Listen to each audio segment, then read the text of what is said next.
जब Donald Trump की नानी दादी उसको बाइबल दे रही होगी, उसे मालूम नहीं था कि वो क्या कौन है आने वाले समय का। ग्रेट मैन आज जो उस दुनिया में राज कर रहे हैं, उनका परिवार क्रिश्चियन है। मैं आपको बता रहा हूं, आप नहीं जानते, शैतान आपके पीछे पड़ा है।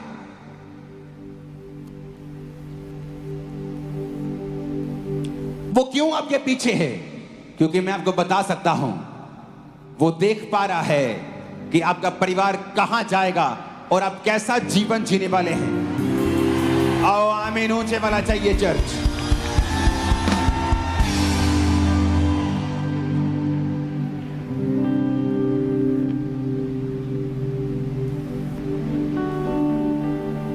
एक वचन को मैं आपके सामने पढ़ूंगा और उस वचन को आप सुनेंगे। एस्तर 6 अध्याय में लिखा है, उसकी एक आयत को, उस रात राजा को नींद नहीं आई और उसकी आज्ञा से इतिहास की पुस्तक लाई गई और पढ़ के राजा को सुनाई गई। उसमें लिखा हुआ मिला कि राजा क्षरे के हाकिम जो द्वारपाल भी थे, किसको बंद करने के लिए बोला मैंने? उनमें से बिगताना और तरेश नामक 2 जनों को उन पर हाथ उठाने की युक्ति की थी और मोर्दके ने उन पर प्रकट किया था। मूवमेंट बंद करो प्लीज। ये जो मूवमेंट आप कर रहे हो ना, ये बंद करो प्लीज। ये मूवमेंट बंद कर दो। वो देखो वॉलंटियर अभी भी जा रहे हैं। ये दो लोग और गए देखो। और मैं जानता हूं तुम 2 कौन हो। वचन के दौरान तुम हिल भी नहीं सकते। अपने पड़ोसी को बोलो ध्यान से सुन। अब यहां पर मोर्दके नामक एक व्यक्ति, एक देश के राजा का चौकीदार, गेट पर खड़ा होने वाला, और उसे मालूम होता है कि 2 कर्मचारी राजा को मारने का प्लान कर रहे हैं। और वो राजा का ये बात प्रकट कर देता है राजा के ऊपर, और राजा उस चीज को पहचान कर मौत से बच जाता है। वो समय निकल जाता है। मोर्दके की रिश्तेदार, उसकी लड़की राजा की पत्नी बन जाती है। एक ऐसा दुश्मन जो यहूदियों को नाश करना चाहता था, राजा को मनाता है कि राजा ये जाति बड़ी अलग चलती है, इनके सिस्टम अलग है, इनको मार दिया जाए। 10,000 किक्कार, कितने किलोस के हिसाब से, टनों के हिसाब से वो चांदी देने का वायदा करता है। और राजा उसके मुंदरी, उसको अपनी रिंग देकर उस पर मोहर लगाता है कि इस दिन यहूदियों का जो कुछ भी होगा लूट लिया जाएगा। मोर्दके को बात मालूम होती है कि उस दिन हम मर जाएंगे और लुट जाएंगे। वो रोता है और टाट पहन लेता है। उसकी कजन को यह बात मालूम होती है और वो कपड़े भेजती है और वो लेने से इनकार कर देता है और बोलता है तो इसीलिए रानी बनाई गई थी कि हमें टाइम पर बचाए। अगर तू नहीं बचाएगी तो परमेश्वर हमें बचा लेगा, लेकिन तेरा हिसाब फिर परमेश्वर करेगा। और वो 3 दिन रात के रोजे रखती है, ना खाती है ना पीती है। और वचन कहता है 3रे दिन राजा को नींद नहीं आती और वो कहता है इतिहास की पुस्तक लाई जाए। और इतिहास की पुस्तक में उसे मालूम पड़ता है कि मेरे खिलाफ 2 व्यक्तियों ने साजिश की थी और मोर्दके नाम के व्यक्ति ने मुझे बचाया था। उसने कहा कौन है ये मोर्दके नाम का व्यक्ति? और इस मोर्दके नाम के व्यक्ति का क्या किया गया? तुमने उसको क्या किया? क्या उसको मंत्री बनाया? क्या उसको पैसा दिया? क्या उसको ब्लेस किया? कहते जी नहीं, मोर्दके के साथ तो हमने कुछ नहीं किया। कई बार आप अपने जीवन में अच्छे काम करते हैं, आप सेवा करते हैं परमेश्वर की, आप भले काम करते हैं, लेकिन आपको उसका कोई असर आता हुआ दिखाई नहीं देता है। आप सोच सकते हैं कि मोर्दके उस समय गेट पर खड़ा है, एक चौकीदार, ए सिक्योरिटी गार्ड, और जो उस पूरी सल्तनत के मालिक की जान बचाता है, एंड स्टिल वो चौकीदार है वहां का। उसकी तनख्वाह आज भी 12,000 15,000 ही है, और वो सोच रहा है कि इससे अच्छा तो मैं कातिलों के साथ शामिल हो जाता तो लाखों रुपया मिल जाता मेरे को। पर इतना बड़ा काम करने के बाद भी उसकी लाइफ वही की वही है। कई बार आप सोचते हैं ऐसा कि आपने परमेश्वर के लिए ये किया, आपने परमेश्वर के लिए वो किया, लेकिन आपकी लाइफ में कोई बदलाव नहीं है। आपकी पोजीशन भी वही है, आपकी तनख्वाह भी वही है, आपकी ब्लेसिंग भी वही है, कुछ बदला नहीं। लेकिन अगर राजा उसको पहले ब्लेस कर चुका होता, मोर्दके को पहले आशीषित कर चुका होता, तो वचन कहता है कि जब मोर्दके ब्लेस किया जाना था तो जो हामान था, जो उनका दुश्मन था, जब वो राजा के सामने आया और राजा ने उससे पूछा, एक व्यक्ति जिसने मेरी जान बचाई या जिसको राजा प्रतिष्ठित करना चाहे उसके साथ क्या बिहेव करना चाहिए, उसने सोचा मेरी बात हो रही है। उसने कहा राजा उसको अपने निज खच्चर पे बिठा, अपने कपड़े पहना, राज्य में उसका ढिंडोरा पिटवा। कहता जा उस मोर्दके के साथ वही कर, और ये वही मोर्दके था जो हामान का दुश्मन था। सुनो मेरी बात, मैं आज आपको भविष्यवाणी कर रहा हूं, आपके दुश्मन आपकी बेहतरी के लिए काम कर रहे होंगे, आपको मालूम नहीं होगा।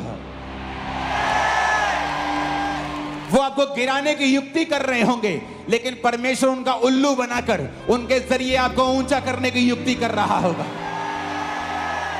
मैं आपको सच कह रहा हूं, इमेजिन करो, इमेजिन मोर्दके ने 15 दिन बाद, महीने बाद, 2 महीने बाद उस नौकरी को अगर छोड़ दिया होता।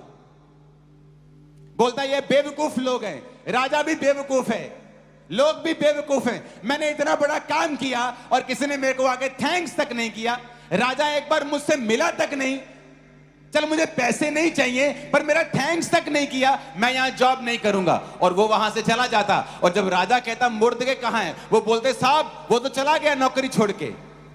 चलो ठीक है, कभी ढूंढ कर उसके बुलाना। लेकिन बाइबल कहती है उसने अपना स्थान नहीं छोड़ा, और यही बात परमेश्वर चाहता है। जब हम अच्छा करते हैं, जब हम प्रार्थना करते हैं, बाइबल पढ़ते हैं, टाइट देते हैं, सब कुछ करते हैं, लेकिन हमारी जिंदगी में कोई बदलाव नहीं आता, अरे मेरे भाइयों, परमेश्वर एक बड़ा बदलाव पैदा कर रहा है, तुम छोटे की आस लगा के बैठे हो। वो बड़ा सोच रहा था कि मुझे आने वाले समय में, परमेश्वर कहता मुझे मालूम है पूरी यहूदी जाति के ऊपर प्रॉब्लम होगी, पूरी यहूदी जाति के ऊपर नाश होगा, पर मैं इस मोर्दके के कारण इनको सबको बचाऊंगा, इस एस्तर के कारण बचाऊंगा। और आप क्या मांग रहे हैं परमेश्वर से? क्योंकि तूने मुझे चंगा नहीं किया, तूने मुझे ये ब्लेसिंग नहीं दी, बल्कि परमेश्वर एक बड़ी योजना आपके लिए सोच कर बैठा है। इसलिए जिन लोगों को जल्दी होती है, काली होती है कि परमेश्वर क्यों नहीं कर रहा, वो अगर मैंने सब कुछ सही किया तो मेरी जिंदगी में अब तक क्यों ब्लेसिंग नहीं आई, वही लोग होते हैं जो मिस कर जाते हैं परमेश्वर की बड़ी योजना को, जो आने वाले समय में उनकी जिंदगियों के ऊपर होती है। और बाइबल कहती है जब मोर्दके को घुमाया गया राजा के निज खच्चर के ऊपर, राजा की अपनी सवारी के ऊपर, राजा के अपने कपड़ों के ऊपर, और तब जब एस्तर ने कहा कि ये वही दुष्ट हामान है जिसने हमारी जाति को नाश करने के लिए सोचा है, राजा ये वही मोर्दके है मेरी जाति का जिसने तुझको बचाया था। राजा को इमोशनली हिट मारा गया राइट टाइम के ऊपर। लेकिन अगर उसी दिन राजा को यह मालूम ना होता कि मोर्दके ने उसके लिए क्या किया, या पहले मालूम होता, वो उसको गाड़ी देता, कोई बंगला देता, रथ देता, उस समय का कोई कुछ ब्लेस कर देता, तो ये कभी इमोशनल सीन क्रिएट ना होता कि राजा पूरी तरह से रानी के और मोर्दके के फेवर में आ गया और हामान को उसी फांसी के फंदे पर लटका दिया जो उसने मोर्दके के लिए तैयार किया था। क्योंकि मोर्दके कभी भी हामान के आगे झुकता नहीं था, सिक्योरिटी गार्ड था लेकिन कभी झुकता नहीं था। क्यों? क्योंकि हामान उसी जनरेशन में से था जिस जनरेशन को परमेश्वर ने नाश करने के लिए बोला था। लेकिन अपने लोगों की गलती की वजह से वो नाश नहीं हुए थे। और वो जो नाश नहीं हुए, वो आने वाले समय में परमेश्वर के बीज को नाश कर रहे थे, करने की कोशिश कर रहे थे। लेकिन उस बारे में आज हम बात नहीं करेंगे। हम बात करेंगे मुर्दके की। कई बार आपकी सिचुएशन नहीं बदलती है, आपकी पोजीशन नहीं बदलती है, फाइनेंशियल स्टेटस नहीं बदलता है, आपकी लाइफ में बदलाव नहीं होता है, जबकि आप सब कुछ अच्छा कर रहे हैं। वेट, खड़े खड़े खड़े खड़े यहोवा का काम देखो, वो तुम्हारे लिए क्या करता है। वेट, वो बड़ा काम करने जा रहा है जो तुम्हारी सोच से परे है। मुर्दके सोचता होगा, क्या सोच लेगा एक आदमी कि राजा ने क्या कर लेगा, ज्यादा से ज्यादा एक घर दे देगा, एक रथ दे देगा, एक पोजीशन ऊंची कर देगा। अगर सब कुछ मिल भी जाता तो जब उसकी मौत की डेट निर्धारित हो चुकी थी, तो हो सकता है राजा अपनी इज्जत और मान के लिए सब कुछ बदलता ना और बोलता नहीं, मैंने मुट्ठी की छाप दे दी है, अगर तूने मेरे साथ अच्छा किया था तो मैंने भी गाड़ी, बंगला, एवरीथिंग तुझे दे दिया है, तो मैं मोरली बिल्कुल भी करप्ट नहीं हूं इस मामले में। मैंने तुझे ब्लेस किया है, मैंने घर दिया, मैंने बंगला दिया, गाड़ी दी, एवरीथिंग तुझे दे दिया है। लेकिन इस समय राजा इमोशनली बैक था। उसे मालूम था कि मेरी जान बचाने वाला, जिसने मेरी लाइफ बचाई, उसके साथ कुछ नहीं किया गया। अब मैं उसको मार दूं, मेरा विवेक कहां जाएगा, मेरा मन मुझे दोषी पाएगा और यह रॉन्ग होगा, यह गलत होगा, राजा की कुर्सी के साथ अन्याय होगा। कई बार आप अपनी नजरों से, अपनी सोचों से नहीं समझ पाते हैं कि परमेश्वर आपकी लाइफ में अब जो करना चाहिए क्यों नहीं कर रहा है, क्योंकि वो वेट कर रहा है बिग समय की, वेट कर रहा है बिग तरह से आपको ब्लेस करने की, वो वेट कर रहा है एक बड़ी आशीष देने की। अपने स्थान को मत छोड़ें, विश्वासी होने के स्थान को मत छोड़ें, पास्टर होने के स्थान को मत छोड़ें, एक इवेंजलिस्ट के स्थान को मत छोड़ें, वॉलंटियर के स्थान को मत छोड़ें। बड़ा काम होने जा रहा है, रिसीव करो इन जीसस नेम। मैंने कहा बड़ा काम होने जा रहा है, रिसीव करो इन जीसस नेम। हालेलुया। सब जन खड़े हो जाओ, अपने हाथों को उठाओ, सब वॉलंटियर, सब लोग, सब सेक्शंस।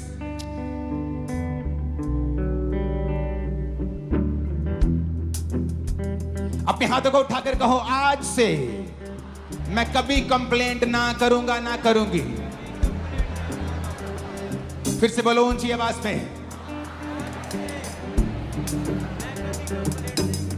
फिर से बोलो ऊंची आवाज में। क्योंकि जो कुछ परमेश्वर कर रहा है या करेगा, अपनी बॉडी पे हाथ रखे बोलो, बोलो वो मेरे लिए बेस्ट होगा।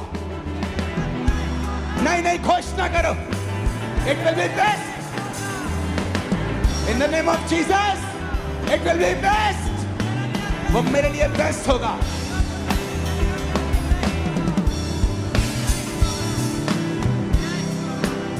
आमीन। ऊंचा आशीष हमारी है।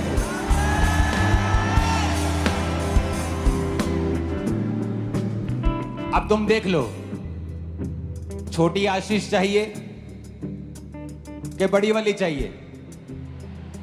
अब तुम देख लो कि जो तुम्हारे दिमाग में है वो चाहिए कि जो परमेश्वर ने सोचा हुआ है वो चाहिए।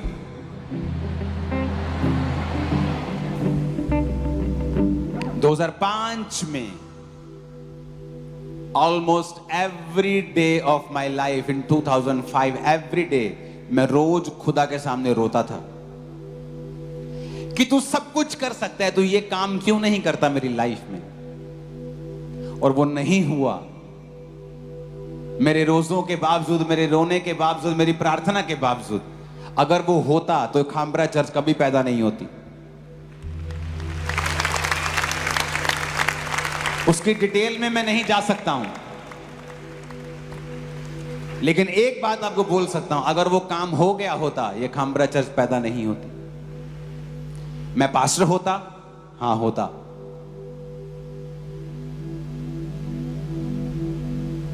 सेवा कर रहा होता? हां होता। खामरा चर्च होती? नहीं होती।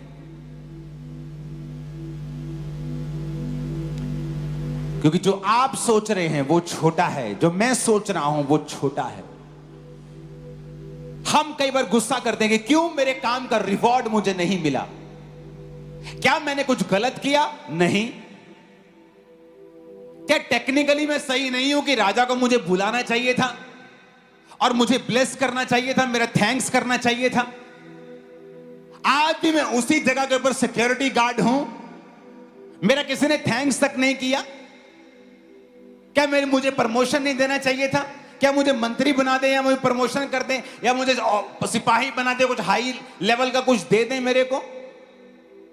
बट खुदा के ऊपर भरोसा रखने वाले इस बात को अच्छी तरह से जानते हैं कि सब बातें मिलकर भलाई को पैदा करती हैं।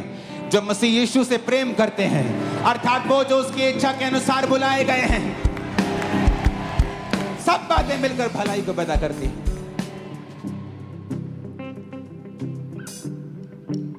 सब बातें, एवरीथिंग। मेरा परमेश्वर आज आपको मानसिक ताकत और स्पिरिचुअल ताकत है, फिजिकल ताकत है और फाइनेंशियली ताकत है। पारिवारिक तौर से और आत्मिक तौर से आपको ताकत है और आपकी ताकत बढ़ती जाए, आपकी ताकत बढ़ती जाए, आपकी ताकत बढ़ती जाए, आपकी ताकत बढ़ती जाए, ताकत बढ़ती जाए, आपकी ताकत बढ़ती जाए। Spiritual, financial, mental, spiritual, physical ताकत बढ़ती जाए यीशु के नाम में।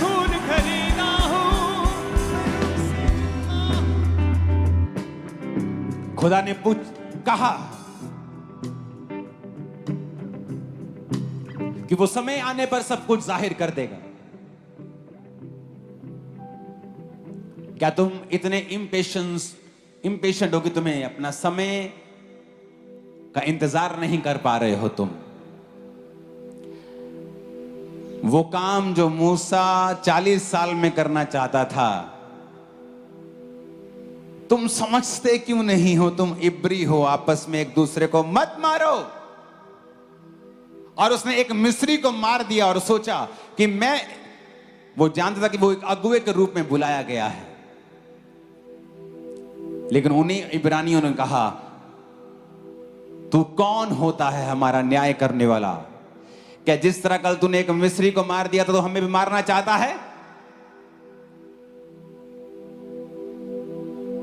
कई बार आपको मालूम होता है कि परमेश्वर ये चाहता है, परमेश्वर ये करेगा, बट समय, टाइम इज द थिंग। परमेश्वर चाहता था कि मूसा करे, लेकिन मूसा के अंदर अभी वो फल नहीं थे, पेशेंस नहीं था, नम्रता नहीं थी। और अगले 40 साल परमेश्वर ने उसे वो सिखाया, और जब वो 80 साल का हो गया, जो काम मूसा करना चाहता था वो होने लगा।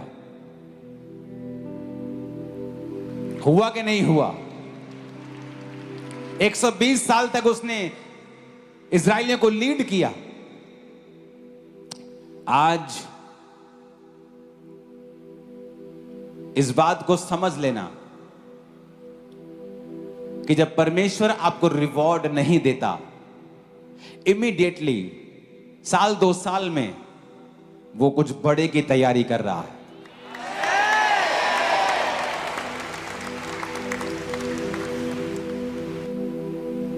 एक राजा का एक चौकीदार को ब्लेस करना कितना का बड़ा काम है फाइनेंशियली।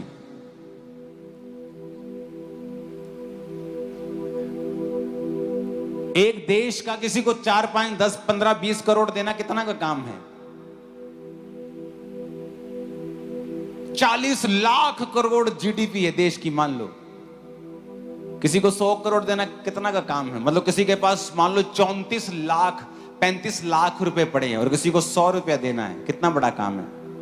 कुछ भी नहीं। और परमेश्वर को आपको ब्लेस करना कितना बड़ा काम है। उसका कुछ भी कम नहीं होगा, उसका कुछ भी घटेगा नहीं, उसका कुछ भी जाएगा नहीं। फिर वो ब्लेस क्यों नहीं कर रहा? क्योंकि वो कुछ बड़ा देने का इंतजार कर रहा है। जस्ट वेट, इंतजार करो अपनी बारी का। मैंने किया है 10 साल और भूल गया था कि मैंने वो प्रार्थनाएं भी की हैं। अपनी बारी का इंतजार करो, खुदा पे भरोसा रखो। ना तो वो कम होता है, ना उसके घर में कोई कमी है, ना तो वो दे के घटता है। फिर वो क्यों नहीं देता कुछ चीजों को? वो इंतजार चाहता है, वेट चाहता है, भरोसा चाहता है कि हम करें। इमेजिन करो, मुर्दके अगर अपना स्थान छोड़ के जा चुका होता तो कभी भी वो उस रात उस तरह से आशीषित नहीं होता, या उसके कर्मचारियों को बुरा भरा बोल के चला गया होता तो वो गवाही देते कि मुर्दके, हाँ वो बड़ा बदतमीज आदमी है, उसने आपकी हेल्प तो की है लेकिन बड़ा बदतमीज आदमी है। लेकिन बाइबल कहती वो पेशेंट रहा, पेशेंस में रहा और उस दरवाजे पे रहा, चौकीदारी करता ही रहा, प्रभु के साथ वफादार रहा, सब कुछ वैसा ही करता रहा जो बाइबल में लिखा हुआ है। आपका समय आने वाला है, मैं आपको बता सकता हूं, जहां आप उस पोजीशन पे होंगे जिसकी आपने कभी कल्पना भी नहीं की होगी। आमीन हो जाए, आशीष हमारी है चर्च।